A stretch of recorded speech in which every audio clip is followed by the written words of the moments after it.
Hi guys, what is going on, and welcome back to another video on Conqueror's Blade. So I have been playing Conqueror's Blade right since the start, way back in closed beta. It's probably about a year and a half or so now, and I've been playing many thousands of hours, well over level 1000, and I've been making videos during that time. Now, one of the videos I made, I think probably about 10 months or so ago, it's actually one of my most successful ones, is sort of a complete beginner's guide to the game. But a lot has changed since that original video, and I wanted to basically do it again, do a brand new beginner's guide video from when you sort of first load into the game, taking you through kind of all the core mechanics, all the things the tutorial doesn't teach you, to try and get you a little bit up to speed, to learn the game, and so you can get started and start competing with some of the higher tier players a lot more. Because the matchmaking on this game can be quite brutal. You're going to need those skills if you want to stand a chance on the battlefield. So when you first open up the game, it will initially take you through your character creation, leave all the cosmetic stuff to you, pick and create your character how you want it, and as soon as you've done that and named your character, it's going to take you straight into this here training yard. Now, I'm not going to here to walk you through the tutorial itself does a fine job of that. The only thing I wanted to talk about is a little bit about the different weapon options and kind of what there is to pick from. Now, firstly, it's important to remember you can fairly easily change weapon later on in the game. So don't get too caught up in making the right choice early on, because you're not going to know what your playstyle is realistically like, and things that you think you might like now realistically will be a lot different when you get them actually into proper sieges fighting against other players.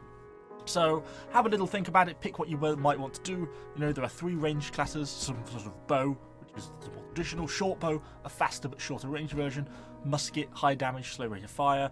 You know, there's all the heavy armor classes, longsword, glaive, poleaxe, short sword. You know, obviously more tanky, more damage, but lower mobility. Spear and Nadachi. Both of these are sort of medium armor classes, somewhere in the middle, as you would kind of expect. And you got the light armor classes like the dual blades, which is like an assassin class. We've covered spear, which is a medium armor. So we got other things like bow and short bow and musket, are all light armor classes.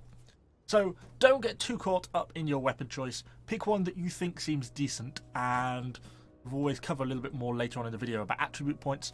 But yeah, don't get too caught up in it, because you can quite easily both respec your attribute points and change weapon class. So you've completed the initial tutorial, you've gone through the first little battle it puts you into, and you get thrown to build your warband stage. Again, there's another area where these are all pretty low tier units which are going to be pretty easy for you to unlock later on anyway. So I wouldn't get too caught up into this. Personally, I'd pick something like the Domain Spearmen because they're a good shield unit. Light Militia are one of the ultimate long-term units that you're going to be using for the remainder of your Conqueror's Blade career.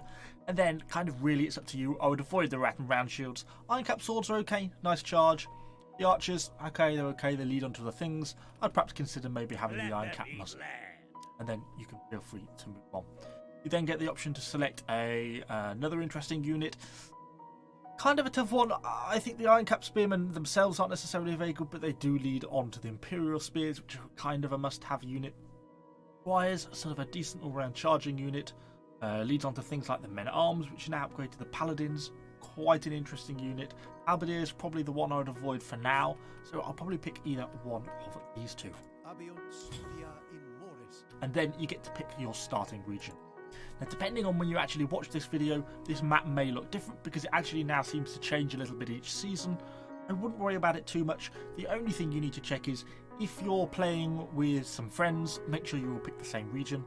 You can cross borders and move around regions, but it slightly depends on where we are in each season. At the start of the season, sometimes the borders are locked and you use a cross-region migration token, or else you can actually move, but it's still a good old walk from Bavaria over to Liangyong. You know, it's going to take you sort of 45 minutes, so easier to make sure you all start in the right place. But now, I'll just go on Bavaria. So once you've completed that, you're actually going to be thrown into the main town now with all the other players. But initially, you're just going to be directed to the Watchman and going to be thrown into a siege battle, in question marks, because it's actually going to be basically an AI battle against bots. So if you manage to kill a lot of stuff, don't think yourself a Conqueror's Blade god quite yet, because you've still got some pretty tough fights yet to come. But once you've done that, spoken to the sheriff, it's going to open up quite a few different things. And this is where we're just going to talk about a lot of the different sections of Conqueror's Blade and kind of how each one works and what each one does. So initially, you're going to unlock this thing called Hero's Journey. Now, this is something that was introduced with the start of Season 5, and it's going to get you up to speed quite a lot quicker in terms of giving you lots of free stuff.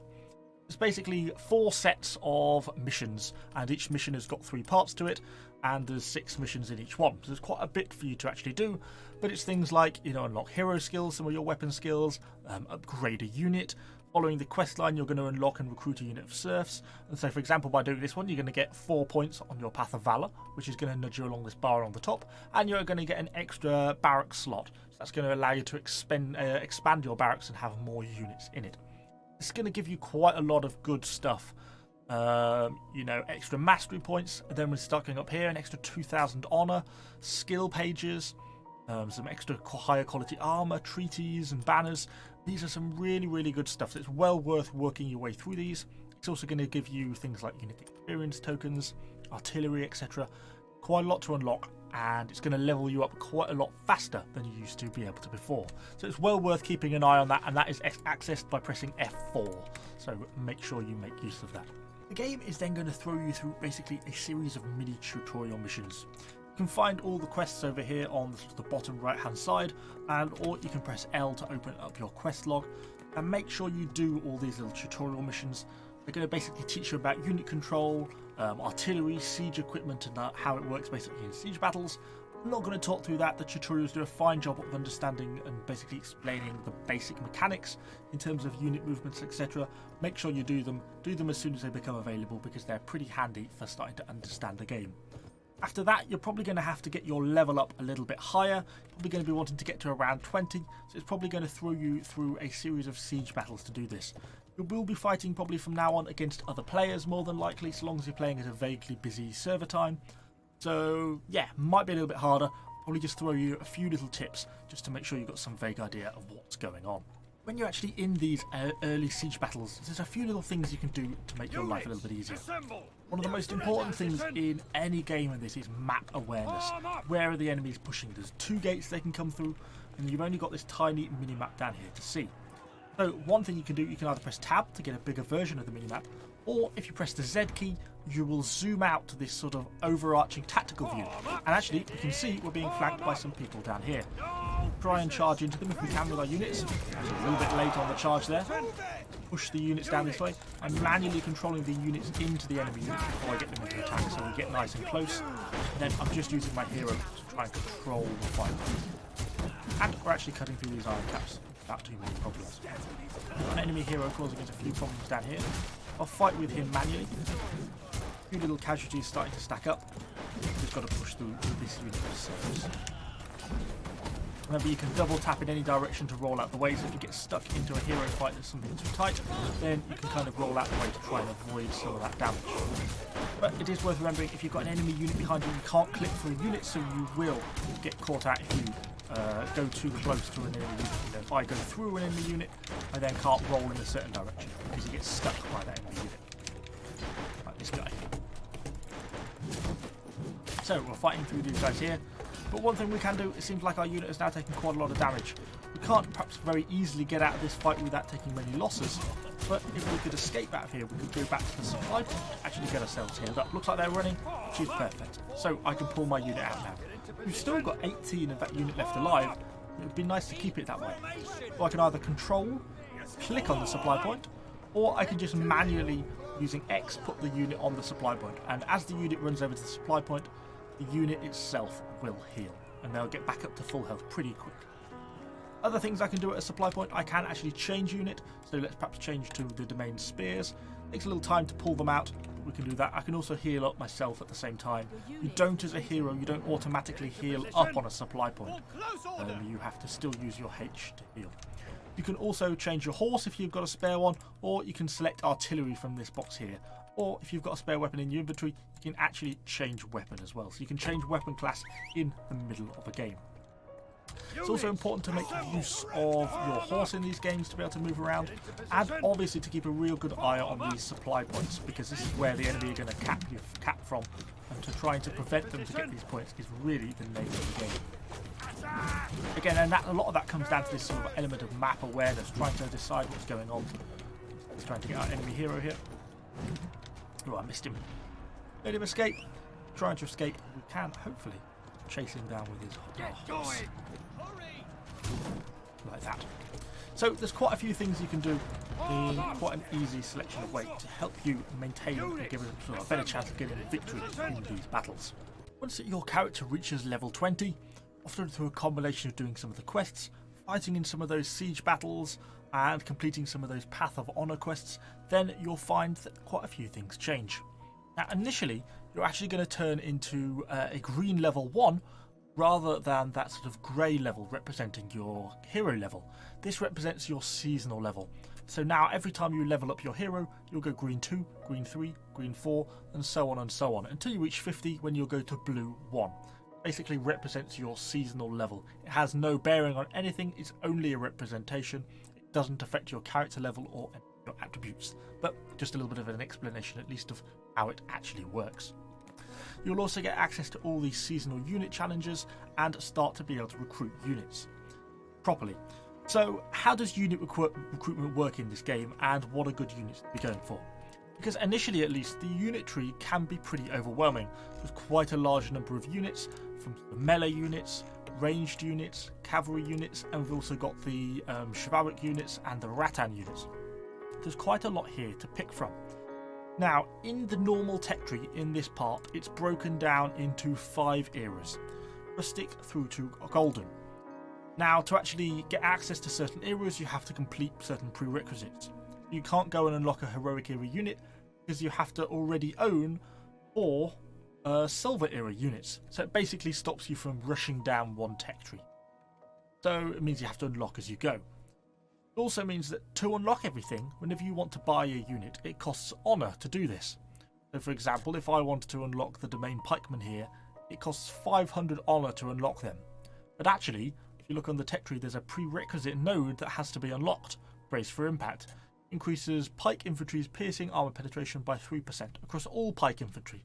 But it only costs 10 honour because it's the starting one of the branch. So well worth unlocking anyway, but then that allows us to then be able to unlock these Domain Pikemen.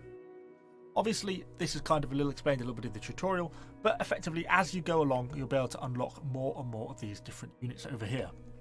Just for reference, these Black Dragon Pikemen here, these are called a mercenary unit. These are almost like a premium unit. They're like a premium tank in World of Tanks, that type of thing. They're available to recruit over here. You can purchase them either for gold, which is obviously real world money, or you can save up and purchase them with silver, which is the in-game money. So you can kind of pick and choose one of the two. But you're going to have to be playing for quite a while before you're realistically looking to unlock these. So what units are you actually going to want to go for? Well, there's a few sort of key units, and beyond that it kind of comes down to personal choice. So if you wanted to keep going on, progress the game, get into a clan, most clans, particularly for territory wars, are going to be looking for something like an Imperial Pike Guard. They're a very nice unit. They allow you to advance, and it's basically an unstoppable advance, which makes them such an interesting unit. So these are a nice unit to be going for, quite a unique unit. Other nice things that are perhaps slightly lower tier, Prefecture Guards are quite a common unit, quite popular, quite effective, has quite an aggressive sword unit, kind of up close and personal, quite damaging, so another good one to go for. As I mentioned at the start of the video, Pike Militia are also an extremely interesting unit that works quite well in this game and works well into the late game, even though they're only a 2-star unit. Certainly one even I still bring into battle these days, so certainly one that's worth unlocking. As we head down, things like the Imperial Spear Guard. These are probably the most tanky unit in the game. They don't do much damage, but they block a tremendous amount of damage, so they're hugely important for being able to push points and support the team as they move up. You're going to find that these are also a really key unit to be aiming for. As we move into the archers, the Incendiary Archers are quite nice. As we head down, sort of the Vanguard, not so much, but the Imperial Archers are quite nice. Prefecture Archers are quite popular. And then there's kind of a 2-flick choice between Imperial Arquebusier line or the Tercio. Both, in my opinion, are pretty good, but gives you a few options of things to aim for. Initially, as a new player, I would be looking to avoid cavalry. Cavalry can be very strong, but it is also very expensive to maintain because it doesn't only take unit kits, but it also takes horses as well. Both get damaged in combat, and cavalry has a slightly higher skill cap to get used to. Something I would personally probably be looking at once you've been playing for a little while. But it's not just Tetra units that you need to worry about. And now this is probably one of the most common questions is, what about seasonal units?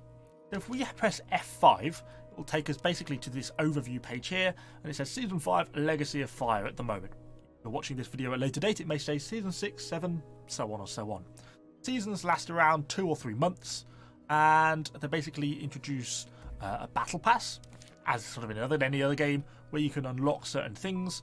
There's a premium and there's a free version. There's also individual weekly challenges, but more importantly, there are unit challenges. So for example, the opening unit challenge for Season 5 is to unlock this unit. This is not a unit that you can buy with honour. You can only unlock this unit by doing these sets of challenges. So there are things like push a siege tower 3 times, deploy 5 artillery, or destroy 5 artillery.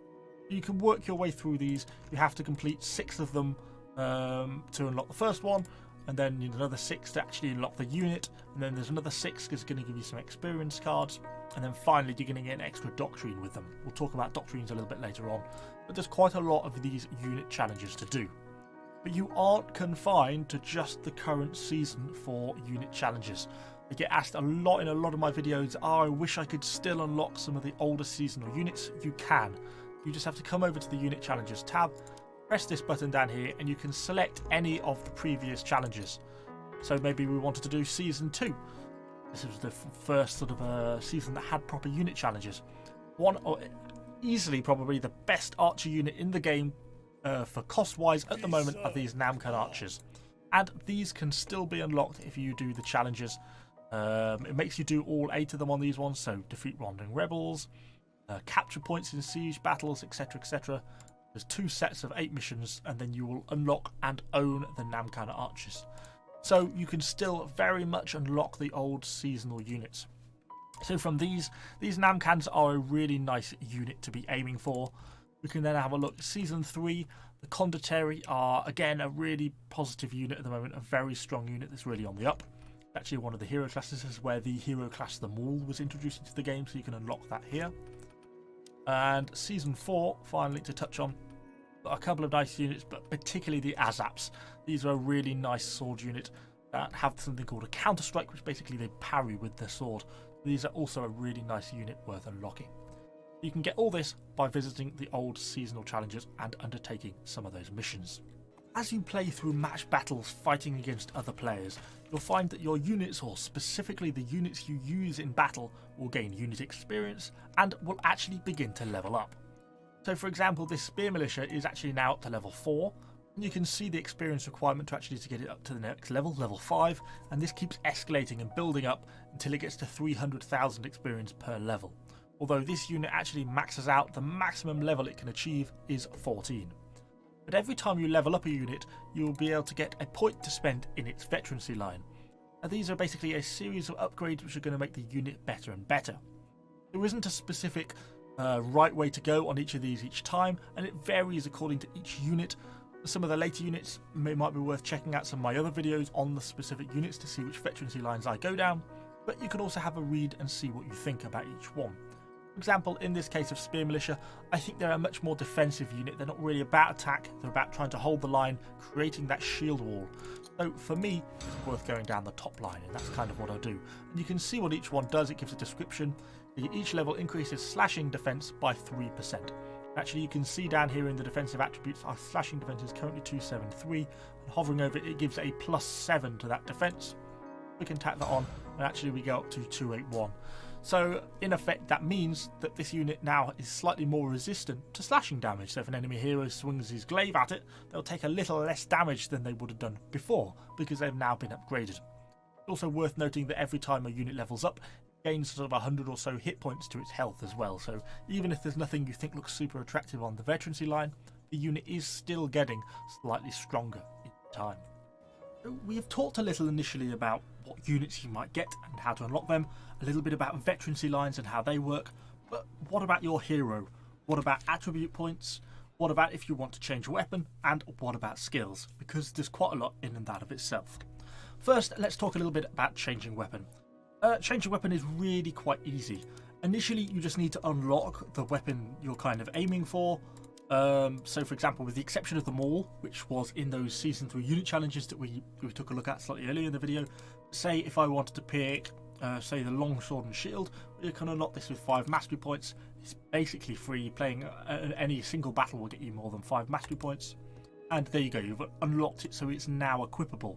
So to actually change weapon, you would actually just have to go and get yourself a Long Sword and Shield. So let's go to the Armourer now. So you could either craft this, which we'll talk about a little bit later on in the video, or you could just buy a base weapon from the Armourer if you just wanted to try it out. So we just go to the weapon rack, we can buy the Knightly Sword, quite expensive, 5,000 bronze, and then let's throw that on ourselves, and now you'll see we are equipped with this Long Sword and Shield.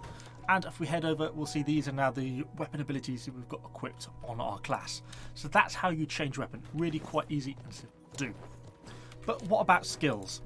So slightly of this is going to come down to personal preference, and slightly of it is going to come down to testing and personal experience. But in effect, as you play with a class, you're going to unlock class skill points specific to that class, and just a few mastery points. You see, as we've been playing the glaive a bit, we've built up a little of these, and actually I've spent some upgrading my Arc of Steel already. For example, for me, on my main class, I run with Arc of Steel down here in my Q slot. I use Breaker of Shields over here in my E slot. I use Warlord's Greeting, which is this one down here, on my R slot. And then your T slot is normally reserved for your ultimate ability. Now each class is going to have 2 ultimate abilities. These are this one down here and this one down here. Now to unlock these, not only do you have to work your way quite along down quite a few of these skill lines anyway, so you're going to have to play a fair amount and get quite a few mastery points just to get here, but you're also going to require skill pages. You'll see here, this first level of it requires 5 glaive skill pages. The second level requires 20, and the final level requires 35. So in total, you're going to require 50 skill pages to get to the top level of Hail of Blades, or the top level of Flying Reaper. You see, we actually managed to get a few of these fragile skill books by doing our F4 mission challenges earlier on. And you see, whenever you select one of them, it gives you a choice of which skill page you want to pick from. So for example, I could here select the glaive, and there we go, that's 1 glaive skill page, so only 59 left to go. So getting up your skill pages to get to that level 3 ultimate is something that's going to take a fair while to do. It's not going to be an instant opening game move, but once you decide kind of where you want to go, and this is why I'm saying you're going to want to swap through a few classes first before you start throwing or start buying expensive skill pages, because you want to be able to figure out what class you're actually going to be wanting to play. And what class you're going to want to play is also going to affect which attribute points you're going to want to put into your character. So currently in the game there are 4 attribute points to pick from: Strength, Agility, Armour and Toughness. And effectively they can be broken down into doing 3 different things. So Strength and Agility both increase piercing, slashing and blunt damage or armour penetration. If you look at Strength, it gives you the description. It does piercing, armour penetration, but slashing damage and blunt damage. Whereas Agility is basically the reverse of that. It's slashing and blunt armour penetration, but piercing damage. There's kind of a little bit of argument about how effective armour penetration is versus damage. I kind of seen 2 sides. Personally, I tend to lean towards damage over armour penetration. I think, generally speaking, most hero weapons, once you start to get to the higher tiers, have sufficient armour penetration to penetrate most units. Not too much of a problem. So for me, I would be on this glaive leaning more towards the strength than I would the agility, because I want that slashing damage, because the glaive is mostly about slashing. However, it is worth checking your skills, because it's actually a secondary benefit to going for strength with the glaive, because if you look at that, you'll see it also gets increased blunt damage. Now if we go to the skills and have a look at some of my things like Breaker of Shields, actually you'll see it's not slashing damage like you might expect with the glaive, but because you're hitting them with the back of your weapon, it's actually blunt damage. It's scaling off your blunt damage. So putting your agility point, attribute points into strength is actually much more useful. And we'll also see I use Flying Reaper, which also really scales off your blunt damage. So increasing that blunt damage really increases your overall damage of your hero. But you've also got to consider a little bit about, do you want your class to be tanky as well? So it kind of depends what class you're using a little bit and what your armor type is like. So if you're a light or medium armor user, generally speaking, I don't think you're really going to be putting points in armor. Mostly you're going to be looking to put your points in damage for most of the classes because realistically, you know, your armor is only medium. It's going to be fairly weak anyway compared to a heavy armor user. So trying to buff that up, you're just not going to get to the same level. For me, as a glaive, as a heavy armor user, I go 50-50. I'm going to stick half my attribute points into armor, and I'm going to put half of them into strength. And that's going to give me sort of that split balance between sort of a half tanky class and a decent amount of damage as well. Generally speaking, most classes are going to avoid toughness. Perhaps the only exceptions might be longsword, because it has a self-heal which scales as a percentage of your total hit points, and possibly Nidachi because it has elements of lifesteal. But other than that, generally, most classes are not really going to be putting any points into toughness because it's not really worth it. But at any point, you can just press this detail point tab here and you'll get quite a few more details about both your damage, your armor penetration, and your defensive stats down here. So hopefully that gives you a little bit of an idea about where you're going to be wanting to put your attribute points, or at least a grounding of where you can start to research to where you're going to want to put them. So I've just switched over to my main account now because I just wanted to show you that once you reach level 80, you're going to get your maximum amount of attribute points, which is 72. You're going to have no more than 72 to spend, and despite being level 1100, I still get no more than those 72 base attribute points. And you can see that I split that between my strength and my armor. But the more eagle-eyed amongst you may have noticed that my leadership is probably going to be a little bit higher than yours. So everyone's going to have that 700 base cap, but mine is actually 737. So why is that and how have I achieved that? Well, this just comes down to hero equipment crafting. If you look over here, you'll see on my body armor, because it's a handcrafted piece of equipment, not a drop from a battle, it's not something I brought from a shop, but something I've crafted myself, I actually get modifiers on it. Plus piercing defense, plus blunt defense, and plus 17 leadership. And I've also got another plus 20 on my helmet, which makes the 37. You can also get attribute points in items. So maybe if I go and find my maul over here, if I grab that and equip that, you will see that my strength has now gone up to 68. Because my maul has a plus 15 strength attribute to it. That's what is then being reflected in my attribute points over here. So crafting hero equipment is actually really important. Now, realistically, you're not going to be getting equipment of this level straight from the off, but you can actually be aiming for pretty end gear armor from a pretty early point in the game. Particularly once you get to level 100, something like that, it's really not going to be unreasonable for you to be starting to get some end game armor, because it's actually quite achievable. So what do I mean when I'm talking about end game armor? So let's go and have over to the smith and have a quick little look about what I'm talking about. So at any point in the game, we're just working on heavy armor because that's the class that I am, but the same principle actually applies for medium or light armor because it really all bases off the same schematics for the most part. So you'll see that there's basically low tier stuff, then this is sort of your very sort of early to mid tier armor, this late green stuff which is going to require these uncommon schematics. You should be getting these uncommon schematics pretty easily, and you can actually get some semi-decent crafts off this.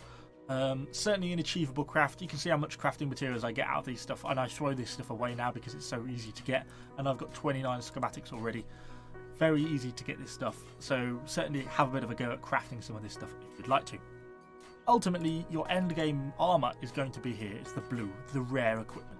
In my case, it's guardsman, and we see this reflected across helmets. It's all a guardsman set. And if you go to medium armor, it's a Carnifex set, and then it's a rogue set at light armor. And this is reflected across all the four types: boots, helmets, gloves, and breastplates. Now you're going to see this purple stuff. Forget it. In effect, it is almost unachievable in this game. Maybe the top 0.1% of players can just about get a set up. But to buy a set, a schematic like this, you're looking at about 500,000 to 1 million silver, and you're going to need 4 of them to make a full set. On top of that, equipment takes damage, so you have to actually maintain it. It's certainly not a achievable thing for pretty much any player in the game other than the top few. And even then, they're going to be using it in territory wars, not in your average siege. So it's really this sort of stuff you're going to be focusing on. So what are the materials you're going to need to be crafting this? Well, the first three, the steel plates, the metal rings and the wire and thread, are really basic stuff. You're going to be getting them every time you salvage a common item or something, any ordinary thing when you get drops in sieges. Or you can just craft low-level materials like this, or you can even buy this sort of stuff from the smuggler if you really have to. But the two rare things in this are the powdered silver and the schematic. So let's cover the schematic first. I actually have a few of them where I've just got the drops in sieges. So you see I've got a rare courier schematic, a breastplate version, and a rare helmet schematic. These are ones that have just dropped randomly in siege battles, and if you play the game enough, you too will get some of these random drops. I've also got some of the rare weapon ones which have dropped randomly. But beyond that, you've got two further choices. One, you could actually buy them from the market. Let's have a quick look at that. I think they're around sort of 30 to 50,000 rare. And not a weapon, but a helmet. Actually quite a bit cheaper at the moment, 24,000 silver. So pretty reasonable to be able to afford to buy this. And remember, you're going to need effectively all four. The helmet, the armour, the bracers. Actually a bit more, 39 for the gloves. Obviously a shortage of glove schematics at the moment. But in effect, you can get a full set for maybe 100 to 150,000 silver. Certainly going to require a chunk of playtime, but again, not unattainable. Or your further option is to get it using the seasonal challenges. So at the moment in Season 5, you'll see that, if you forget how high I am up on the Battle Pass, but even a free-to-play Battle Pass user is going to be able to get, with even a small amount of time put in over those 8 to 10 weeks, quite a lot of the hero tokens, because they build up quite quickly. You know, even on the first page there's 120. If you head over to the seasonal store, you're going to find that you can buy one of these chests for 50, so you're going to be able to get 4 of these pretty early on in your career. And once you buy this, if you buy one of them for 50, it'll turn up in your inventory. You can open this and you can select any one of these rare schematics. So let's pick the boot one. Then if we take that, we're going to have to go back over to our smith and let's have a look what was still missing. So we did boots, heavy armour, guardsman boots. So we've got everything, but you might still be short on powdered silver. You've got two choices here. Depending on how early are you on in your career, you might want to wait a little bit because you're going to be getting random drops in sieges, and when you get random items in sieges, you can go over here, go to salvage, break them down, and you might get some powdered silver out of them, which is a really nice option. There's also the option to buy some from that seasonal store that I just showed you. You're not going to find it very often on the market because it's an extremely rare commodity. It's easily the most sought after crafting resource at the moment. Your only other option to get it is to head over to the horse seller over here, short ride, and it's often best just to buy these shielded chaperons. You can get them for 400 each. Let's just buy ourselves 4, 5, 6, let's get 7, 8, just to be on the safe side, and hopefully that will give us enough to get at least 1 powdered silver. Then let's head over back to this blacksmith. You've brought that for bronze, so it does cost, so you need to make sure you're actually getting a reasonable income of bronze before you start down this sort of crafting adventure. Let's get all that salvaged, even costing you bronze, 1200 bronze just to salvage, and there we go, we're getting a powdered silver drop. And this is always going to be bound doing it like this because you're paying in bronze, so these are going to be items that are going to be bound to you. That was actually very fortunate, we got 4 powdered silver out of that. So we can now go to our boots, to our heavy armour, to our guardsman. We're going to have it as a bound item. Let's craft that. With a little bit of a time for the craft. And there we go. We got our blue. And what did we get out of it? Well, we got our bonus modifiers for plus 25 slashing defense and plus 4 critical. Obviously significantly worse than my legendary guardsman boots that I've had currently, but I've had a lot of time to attempt these crafts, and I've done a lot of them to get the optimal results that I can. That is going to be a really good set of gear. It's going to see you through your mid to late career, and you're going to be able to get that pretty early on. So hero crafting like that is going to be a really key way of building up the stats of your hero and actually going into battle with very decent armor. We've talked a little bit about hero crafting and hero crafting materials, but we haven't really talked about resource collection in the open world yet. Kind of what is the open world, how does it work, and what you can do with resources gathered in the open world. So let's have a little bit of a look at the map. So here we can see where we are in the regional capital here, and everything inside these 2 blue lines here represents friendly territory. So in this area you're completely safe. This is all AI controlled, and you can't be attacked. But outside of these territories is all the area which can be conquered by player-run houses, territory wars, a mechanic we're going to cover a little bit later on in the video. But these are where you're going to see resource nodes, so things like a copper mine, although this one has had all its resources extracted. There's some horses there, a tannery. What else have we got? Is that an iron mine? Is a marble quarry? All these different places where you can go and collect resources. But of course you are then in open bandit territory and can be attacked. So let's just go to the Watchman and start to leave the city. When you first leave a city, there's a few interesting things you'll kind of be able to see here. First, you'll have the option to take units with you. Now obviously this is going to be important, particularly if you're collecting resources, for two reasons. Firstly, it's going to give you a way to protect yourself, because you're going to be fighting against other players if you're not careful, and you're certainly going to want to have units with you. Do bear in mind though, if as a newer player you get attacked by a higher tier player, then more than likely they're going to have some pretty high tier cavalry, and you're going to find yourself in trouble pretty quickly. Generally speaking, you're going to be wanting to try and just avoid fights with high level players, because they will just beat you most of the time at least. You can see here if you have anything in your wagon. Generally speaking, if you have anything sort of stored in here, you're going to want to move it to your camp, your supply dump, so you don't have to carry it with you, because everything affects your movement speed. You can see here we currently have a movement speed of 4. If I throw a unit of squires on there, our movement speed is now going to drop down to 2.2. If you're just wanting to travel and you spawned in the wrong region and you want to go and meet your friend in the other region, you know, screw the troops, just go as fast as you can just with your hero, because you don't want to take anything with you, because you've got nothing to lose. Everything in your camp is completely safe. The only things you will lose in the open world is what is in your wagon. So you only need to worry about that. But more than just slowing you down and providing you with protection, it also gives you with labour. This labour figure down here affects is depending on the troops. Generally, low tier serfs and peasants provide more labour than higher tier troops like these squires. See if we remove them, 6.4 out of that as base. They'll much less with the squires. When you start to get to gold nearer tier 5 high tier troops, they're going to provide very little to no labour at all. But for now, let's just grab pretty much everything we can, because that's going to give us as much labour as possible. You'll also notice our food is going to exhaust quicker, and you can see this is our food stockpile up here, because obviously we've got more men to feed, although you're not going to be losing food in friendly territory, so do bear that in mind. Of course, if you were to take only cavalry here, then your troop movement speed would be a lot higher than 2.2. But if you have 4 units of cavalry and just 1 unit of infantry, then your movement speed is going to be based on your slowest unit, so do bear that in mind. So, let's leave the Fief. Once you load out of the Fief, you'll find yourself in this section of open world here. You can still press M to access the map to navigate, and you can actually control your movement on the map as well. Kind of makes it a lot easier to find out where you're going, because it can be pretty disorientating in this view. Obviously here you'll see we're still in friendly territory, so we can't be attacked at all here at the moment, and it's allowing me to kind of walk in which direction I want.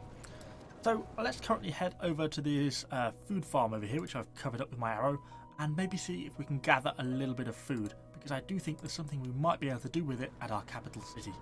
So let's walk over there. So we're just crossing over the safety line now, and we are going to be vulnerable to attack now. We are outside of this blue line. Looks like there is a few people around here, but it looks like they're probably more focused on gathering as well, so hopefully we should be okay and aren't going to get attacked.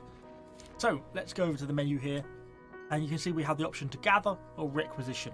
It's going to cost us 3,000 to gather here, but that's probably worth it for the food, so let's activate the gather there. So we've just spent 3,000 bronze, and we can see the food starting to roll in. I'm going to do this for 20 seconds, have to wait basically to the end of the order.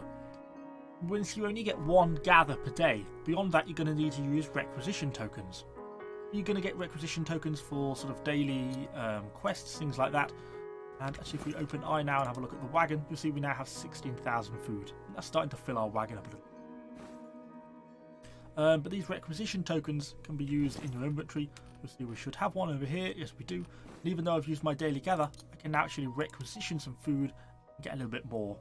As you see, we can continue to gather again. Actually, it costs us a little bit less. But obviously you have a limited number of requisition tokens. You're not necessarily going to be able to use them all. Also, as we're heading back, you'll notice that there's a couple of these AI rebels around. The yellow ones are not going to attack you unless you engage them, but they are a requirement to kill for certain quests sometimes, particularly for some unit challenges. And if you ever see any of the red ones, which you're going to tend to find sort of slightly further away from the AI areas, then you may find that they actually auto-aggress onto you and force a fight with you unless you pay them off. So do beware, the easy ones, like these ones, are actually pretty easy to kill. The medium and the hard ones can, at least for lower level players, be a little bit of a threat, so they're worth watching out for. You also see sort of things like these, like abandoned carts around in the open world. These are basically just random little, almost mini drop games that you're going to find around. They generally don't really give you a lot of anything amazing, but you can on occasion get lucky and get some pretty good drops from them. If you're passing really close by, they can be worth picking up, and very occasionally you do actually also get them as challenges for unit quests that open a certain amount. If we open this one here, you want to search it, and what do we get? 3 wire and thread.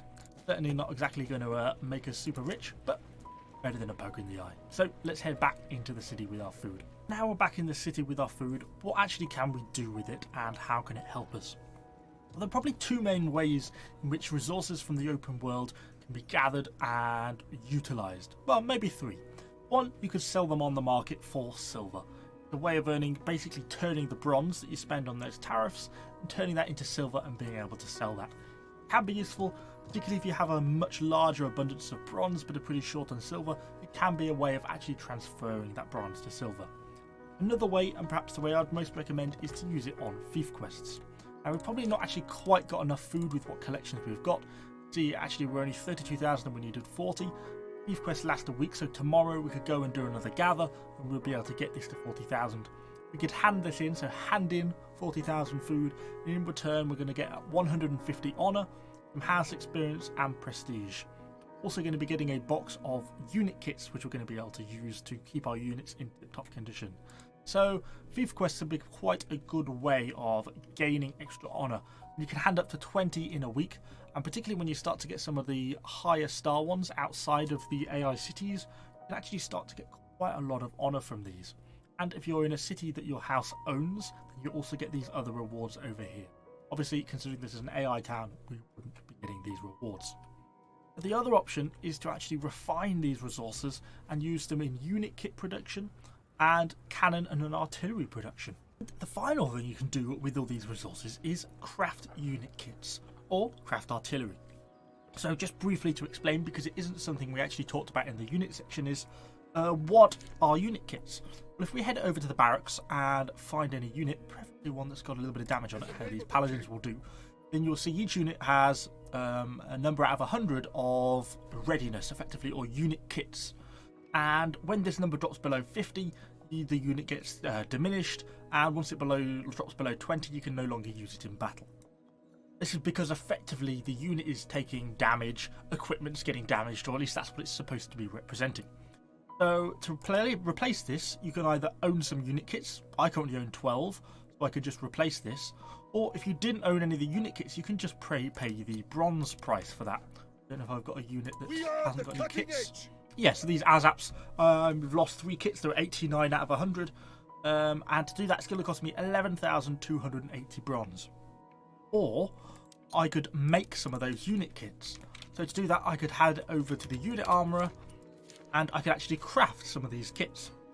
Because we're in an AI town, we're a bit limited on the level of kits we can actually craft. We can only go up to blue kits. For example, I could craft some of these Condottieri Guards kits. It's going to cost me 50 silver per kit, plus 5 copper, 7 iron and 7 treated leather. But next you may be thinking, well hang on, how do you get this cast iron, treated leather and copper? Well, that's going to be refined at the refinery overseer from the resources you collect in the open world. So there's 2 tiers. There's the uncommon. These are the stuff that's going to be used on the lower tier unit kits and the low tier artillery, and then we come on to sort of the higher tier stuff. So as you see, basically, for example, this is magnetite, one of the iron resources that you're going to be finding in the open world. So 10 of them, along with 1 calamine and 5 silver, is going to produce us 1 piece of cast iron. Obviously that should produce pretty much instant. Load it straight onto the wagon. Yeah, that's basically produced us 1 piece of cast iron. So this is how you take those resources that you gather in the open world, refine them up into materials, and you can then turn them into unit kits. There's definitely some question though, is it actually worth it? I kind of wanted to explain the mechanics so at least you know how it works, or at least if you've watched this far into the video, which is kind of madness in of itself, then you've got some idea of how it works. I'm not sure it's necessarily worth the time and the effort. It's kind of easier just to pay that 11,000 bronze, and that is actually what I do. I don't bother crafting the unit kits. I do, however, sometimes craft artillery, because you can actually sell it on the market and make a bit of a profit. Again, because we're just in a fairly low-level AI town, it's a little bit harder for us to do. You know, if you join a house which manages to own a town, then that can be a little bit more worthwhile. But for example, in this case, you can see for 250 silver, we can craft ourselves a green covering. It makes use of these lower tier materials, tells you the requirements for each one. You can just set it off crafting, and it's going to take you sort of about 15 seconds, and that's just going to throw that covering for you that you can use in any sort of random siege battle, any random field battle, in a territory war, anything like that where you deploy artillery. You'll now be able to use this in the battle. When you start to get to the higher tier stuff, it's a little bit rarer. You know, the materials that we require, you're going to have to refine the blue stuff. If you actually look, it does tell you once you start to head out into the towns. Like, for example, over here we could do like an optimal mortar. I think the town has to be like level 7, so we could do that. And that's like a purple artillery. That's going to require quite a lot of high tier crafting components, but that's quite a valuable artillery. You could also sell that on the market. So that gives you a little bit of an idea of what resource collection from the open world is all about. But the resources you collect in the open world are very much different from the hero resources for the hero crafting that you get, you know, stored in your inventory. They are completely separate and have no interaction with each other at all. Really kind of important to understand. So we've talked a little bit about the hero attribute points, hero equipment crafting. We've talked about different units, what are some good ones, how to get access to some of the old seasonal units, kind of how that works, unit kits in the open world. Talked a little bit about some of the battles, although we'll probably have a final battle before we close out. One area that perhaps is worth talking about, because it's going to cover a lot of the things that I haven't covered in this video, you know, because there's just a lot to this game and you can't necessarily really cover everything in one video, and that is the possibility of joining a player-run house, because they'll really be able to help you with all those extra questions that you're going to have. Now, there's basically two options when it comes to joining houses. If you just press the N key, it will bring up this menu here. Basically have the free houses, which is any player-run house. And then we have the Imperial Restorationists. These are what are known as cohorts. There's one for each region. And in effect, when you join a cohort, it's basically joining like an NPC house where you will be effectively be able to join organised territory wars. But there's actually no organisation or very little organisation within the actual cohort itself. I think they work well if you kind of know a little bit about what you're doing and you just kind of want to mess around as a solo player. But I think for most people, you're going to be better off looking at joining one of the free houses. Particularly if you can find a more established house that's going to be happy to take you in as a newer player, kind of train you up, teach you some of the tricks and tips. That's a bit of a tongue twister, isn't it? Some of the tips and tricks of the game. Will be able to answer all your questions and are going to be able to sort of group up with you in battles, etc, etc. Now, the in-game stuff for joining a house is really actually not very good. Originally, the reason why some of these are purple is because they originally sold house founders packs way back in the closed beta, and this purple name was one of the promised things. But it just means that they all rank in number 1, and 95% of the houses are, you know, somewhere around 2,000 that are still active. So realistically, you're far better off going to the official Conqueror's Blade Discord and having a bit of a flick through the sort of official house recruitment board there, because you'll be able to see some of the information on each of the houses, find one that fits your language, your country, fits kind of your play style, whether you're more beginner or more of a long-term player. That's really going to be the best way you're going to be able to find a house that's going to be suitable for you. So I'll put a link to the official Conqueror's Blade Discord, and you can go and see all the house recruitment posts there. But joining a house can be a really great way to get yourself up to speed quite quickly. So hopefully that gives you a decent overview of all the core mechanics of the game. There's still a lot more of the game to learn, and there's a lot more little features and little things that I could probably teach you. Thinking initially, one thing that sprang to mind is certainly use steering with keys on your horse. A lot of it used to be the auto defaulted to steer with mouse, which is just horrific. So certainly learn to do it with the keys. It's a lot easier because you can then actually look around with your mouse while still riding. And there's lots of little tips like that I'm sure I could teach you. Anything else question-wise you can think of, do throw it down into the comments down below, and I'll try and get back to you to try and sort of answer any questions you do have. I was kind of thinking about just hopping and running through a siege battle, but, you know, this video is just going to be of epic length if we're not careful. And, you know, I've got a lot of other videos just looking at units in battles as normal, so you sort of want to get a bit of an idea of what more battles are like on the higher tier, then perhaps hop over and watch a few of them. So, yeah, hopefully you found the video useful. As I say, any questions in the comments down below and I'll get back to you. Thanks for watching, guys. Hopefully you enjoyed Conqueror's Blade, and I'm sure I shall see you all in some siege battles in the future.